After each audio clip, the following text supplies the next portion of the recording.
Алматыда тағы бір базар өртенді.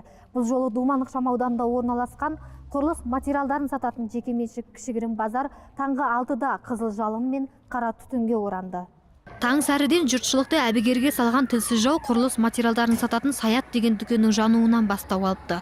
Көк аспанды қара түтінге бояған өрттен үй өртеніп жатыр екен деп шошыдық дейді алғаш көргендер. Таңертең сабаққа тұрсам, сағат 5:30-да шығып қалсам далаға, жоғарының бәрі қара түтін болып жатыр екен. Сосын не болып кетті деп шошыдым.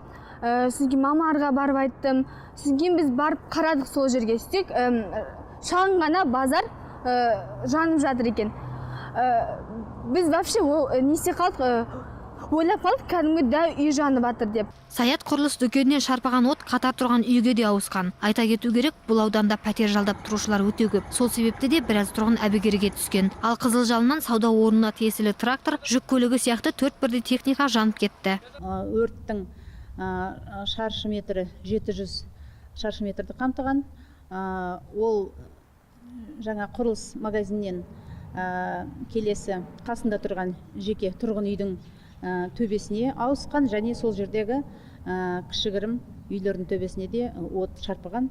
Өрт сөндірушілердің айта кету керек, тез қимылының арқасында қасында қатар тұрған көптеген жеке тұрғын үйлердің бәрі өрттен аман қалды. Аталмыш ауданның тұрғындары мен өрттің куәгерлерінің айтуынша, бастапқыда шақырумен келген өрт сөндіретін көліктерде су болмапты. Су толтырып жүргенде өрт тіпті күшейе түсті дейді көргендер. Алайда бұл мәселені төтенше жағдайлар департаменті былай деп түсіндіреді.